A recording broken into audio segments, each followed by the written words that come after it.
Reçois de moi le parfum qui t'est dû, la beauté de ton nom. Toutes les nations, Christ.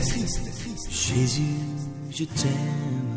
L'apôtre Dayan Denis et son épouse Chantal vous présentent Toutes les nations pour Christ. Reçois du peu que je trouve à donner.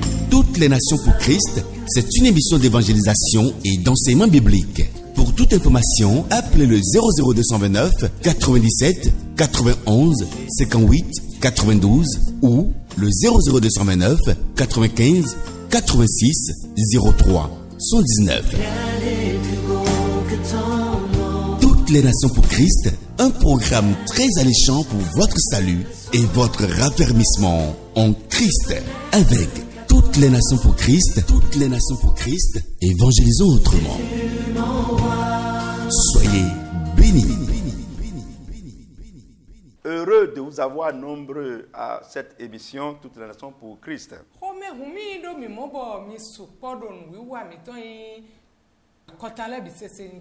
Et que le Seigneur vous bénisse. Nous suivons toujours notre série d'enseignements sur deux types de caractères.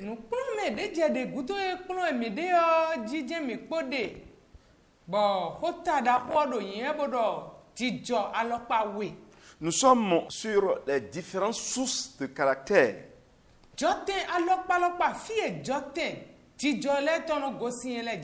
Lors de l'émission précédente, nous avions parlé de la source divine du caractère.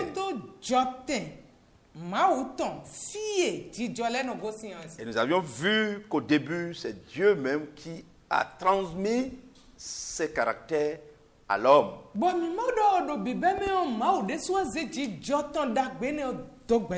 L'objectif de Dieu est de remplir la terre avec des hommes ayant ces caractères.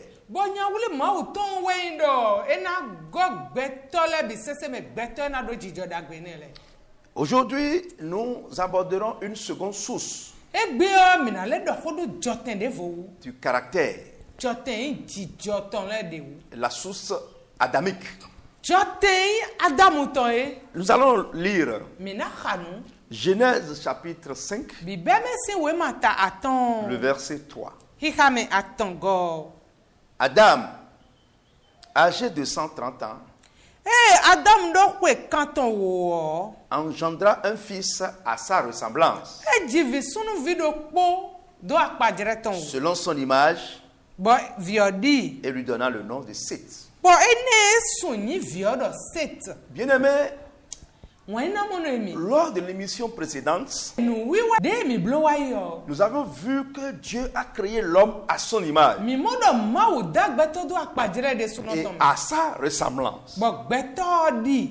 Et dans l'explication, nous avions dit que Dieu a transmis ses caractères à l'homme. Ces caractères communicables. Et c'est ainsi que Adam a été créé à l'image de Dieu. Et c'est cela que nous avons appelé la source divine du caractère. Après la chute d'Adam, tous ceux qui sont nés de lui ne sont plus créés à l'image de Dieu. Et c'est de là que le verset 3 du chapitre 5 de la Genèse dit: Adam, âgé de 130 ans, engendra un fils selon son image. Après la chute d'Adam, la déchéance caractérielle a commencé. Et c'est cela que nous appelons la source adamique du caractère. Lorsqu'Adam n'avait pas chuté, et Dieu créa la femme à côté de lui, nous avions vu qu'il était reconnaissant. Et il disait, voici, cette fois, celle qui est os de mes os et la chair de ma chair. On l'appellera femme parce qu'elle a été prise de l'homme. Genèse chapitre 2 verset 22. Donc le caractère divin qui était en lui l'a mené à être satisfait de la femme que Dieu lui a donnée. Mais après la chute, lorsque Dieu le visita dans le jardin, et il appela, où es-tu? Il répondit, j'ai entendu ta voix dans le jardin et j'ai eu peur parce que je suis nu. Est-ce que tu as mangé de l'arbre dont je t'avais défendu de manger?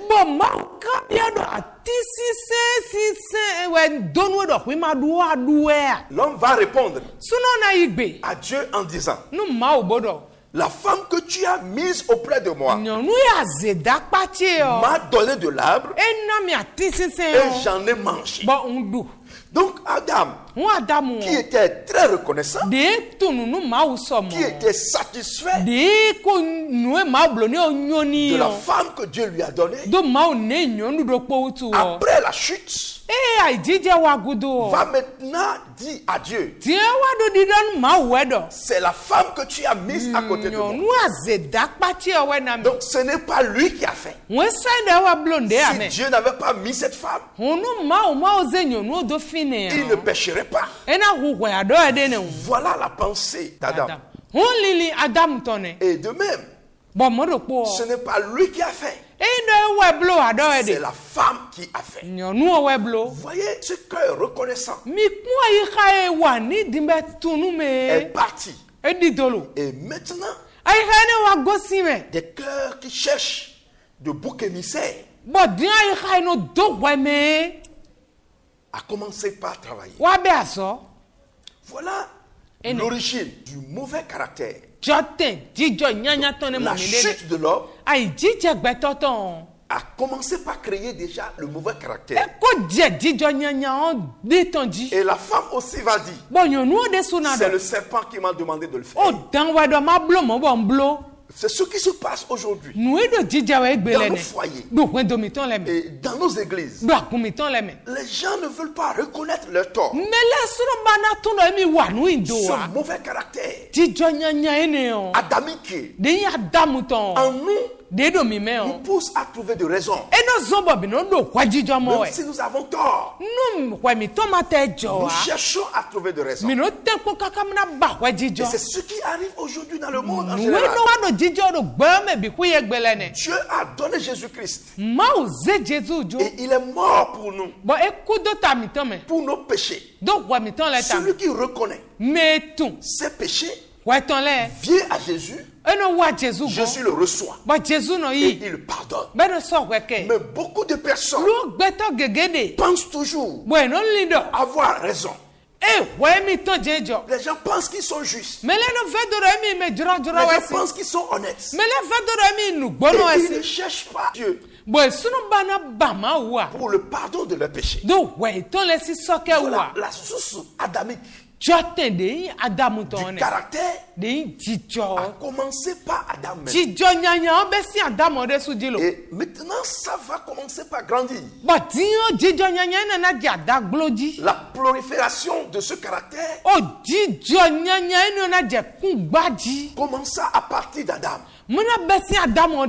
Et nous allons voir que les deux premiers fils d'Adam, où l'aîné s'appelait Caïn et le second s'appelait Abel. La Bible nous dit, arrivé à un moment, ils ont décidé de faire sacrifice à Dieu. Je lis, au bout de quelque temps, Caïn fit à l'Éternel une offrande des fruits de la terre. Et Abel, de son côté, en fit une des premiers-nés de son troupeau.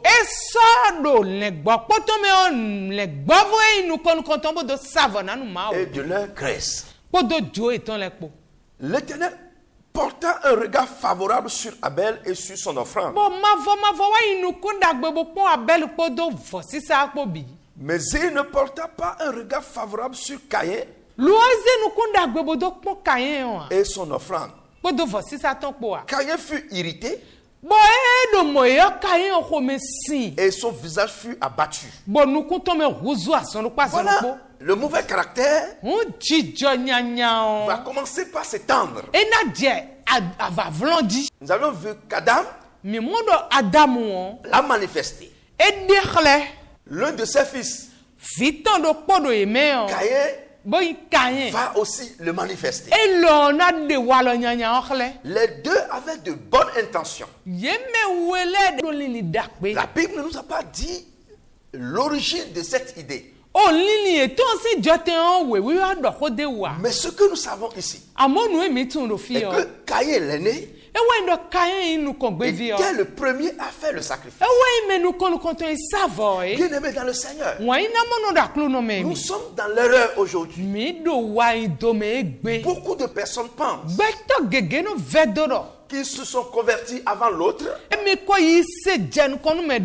Ils sont serviteurs de Dieu avant les autres. C'est pourquoi tout ce qu'ils feront doit être agréable à Dieu. Tout ce qu'ils feront est bien apprécié par Dieu. C'est une erreur. L'intention de Caïn était bonne. Mais Dieu n'a pas accepté. Nous pouvons être les douaniers. Nous pouvons être le premier converti de notre famille. Nous pouvons avoir la belle initiative. Nous devons savoir que Dieu n'est pas une théorie. Mais Dieu est une personne. Et il apprécie ce que chacun fait. Ce que nous faisons, Dieu apprécie. Ce n'est pas notre ancienneté qui détermine l'approbation de Dieu. Mais c'est le cœur. C'est la sincérité. Notre franchise. La manière qui compte. Abel a été le second à offrir à Dieu ce sacrifice. Mais la Bible dit, l'Éternel porta un regard favorable sur Abel et sur son offrande. Maintenant, le mauvais caractère va se manifester en Caïn. Maintenant dit, il était irrité. Il était irrité contre son frère. C'est ce qui se passe. Devant l'autel de Dieu, Dieu nous a créés pour le servir. Dieu nous a créés pour l'adorer. Et c'est ce que ces deux personnes ont décidé de faire. Ont décidé de faire. Mais Dieu approuve l'adoration de l'un, mais désapprouve celle de l'autre. Chers serviteurs de Dieu, Dieu approuve-t-il ton service? Nous devons chercher à toucher le cœur de Dieu dans ce que nous faisons. Abel a touché le cœur de Dieu. Au lieu que Caïn se rapproche de Dieu pour demander à Dieu que dois-je faire ou aller vers Abel, son petit frère. Comment l'as-tu fait et que Dieu l'a approuvé? Non. Il a choisi la chair. Il a laissé le caractère négatif, le posséder. Et Dieu alla encore vers lui pour lui dire: pourquoi es-tu irrité? Et pourquoi ton visage est-il abattu? Certainement, si tu agis bien, tu relèveras ton visage. Et si tu agis mal, le péché se couche à la porte.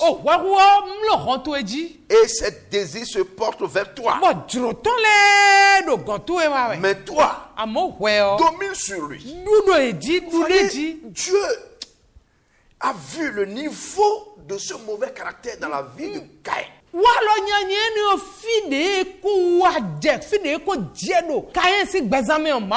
Alors Dieu l'aimant lui apporta son message de repentance. Son message de repentance. Je te parle à travers ceci. Quel niveau ce mauvais caractère a déjà atteint dans ta vie? Tes collègues, la manière dont ils servent Dieu, est-ce que Dieu les approuve? Et pour toi, est-ce que Dieu approuve ce que tu fais? Qu'est-ce que tu fais pour améliorer ton ministère?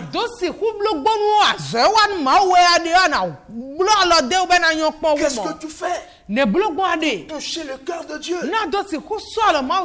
C'est cela qui doit te préoccuper.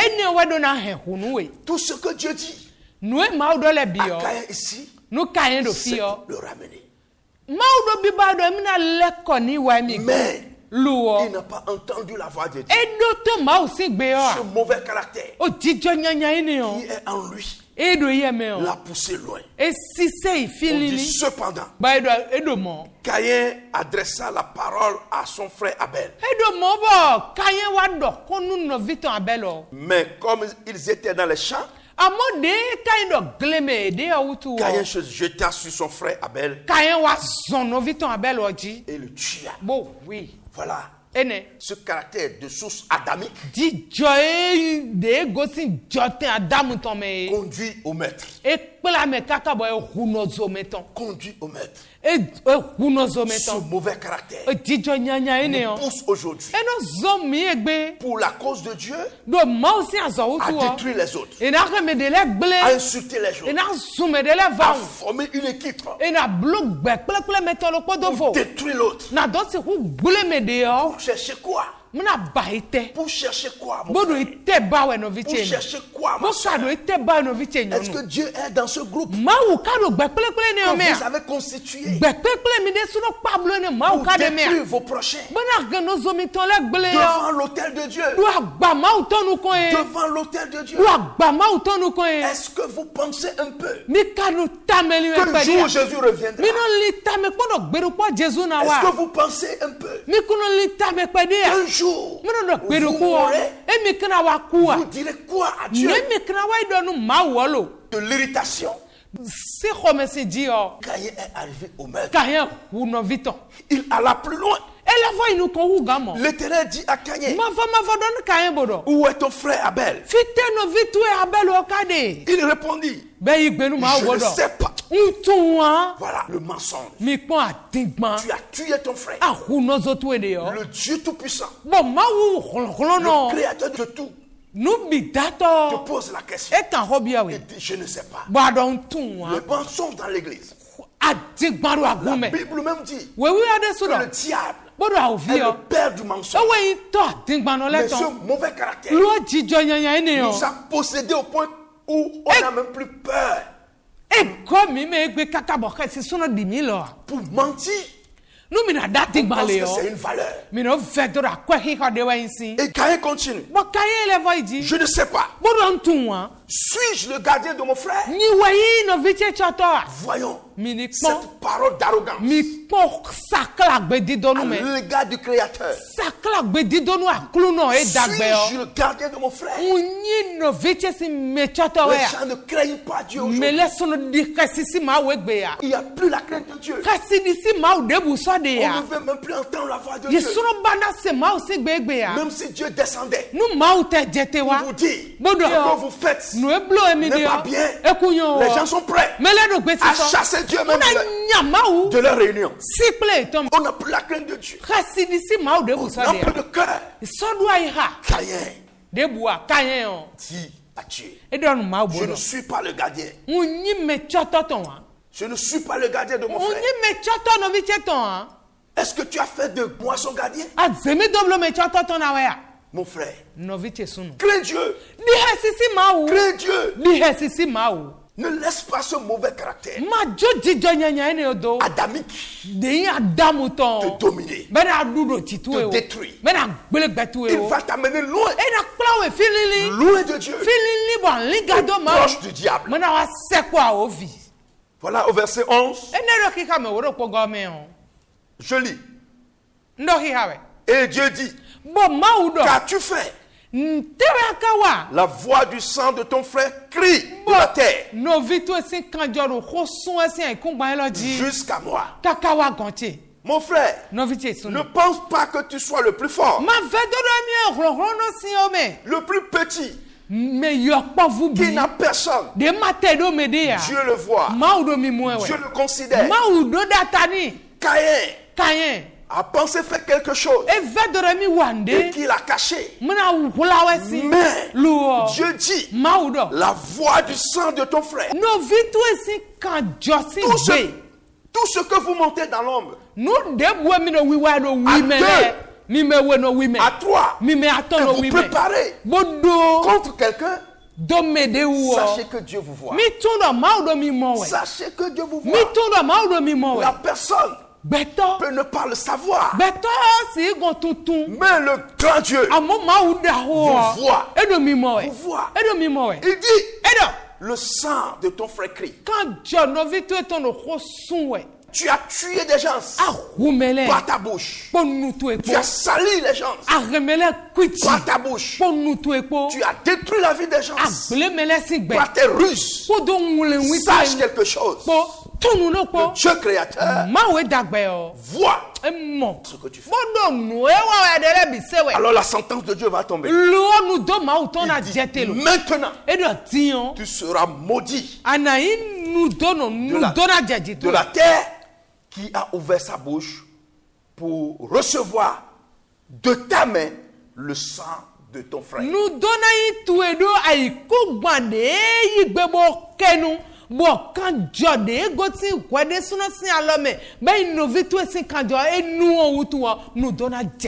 Voilà, mes frères. Sachons que tout ce que nous faisons, Dieu voit. Ne laissons pas le caractère négatif, adamique, nous détruire, nous posséder. Voici, Caïn dit à l'Éternel, mon châtiment est trop. Voici, tu me chasses aujourd'hui de cette terre. Je serai caché loin de ta face. Je serai errant et vagabond sur la terre. Voilà, celui-là qui devait recevoir la voix de Dieu. Celui-là qui devait être conduit par Dieu. Celui-là qui devait relever de grands défis. Voilà, il dit, tu m'as chassé aujourd'hui de ta face. Sans Dieu, qu'est-ce qu'il pourra faire? Sans Dieu, qu'est-ce que tu pourras faire? Mon frère, repens-toi. Entre en toi-même. rejette ses mauvais caractères et cherche la face de Dieu, il se révélera à toi. Tu ne seras plus vagabond, sans inspiration. Nous portons le titre de serviteur de Dieu.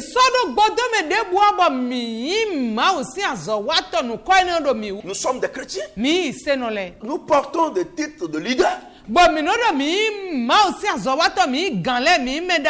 Mais nous manquons d'inspiration. C'est triste. Revenons à lui. Cherchons sa face. Il est un Dieu d'amour pour bâtir son église. Bien-aimé, le caractère adamique travaille encore aujourd'hui. Ressaisissons-nous. Combattons-le. Et nous ferons de grands exploits. Merci pour votre attention. Le Seigneur vous bénit. Shalom. Reçois de moi le parfum qui t'est dû, la beauté de ton nom. Toutes les nations, Christ. Jésus, je t'aime. L'apôtre Dayan Denis et son épouse Chantal vous présentent Toutes les nations pour Christ. Reçois du peu que je trouve à donner. Toutes les nations pour Christ, c'est une émission d'évangélisation et d'enseignement biblique. Pour toute information, appelez le 00229 97 91 58 92 ou le 00229 95 86 03 119. Toutes les nations pour Christ, un programme très alléchant pour votre salut et votre raffermissement en Christ. Avec toutes les nations pour Christ, évangélisons autrement.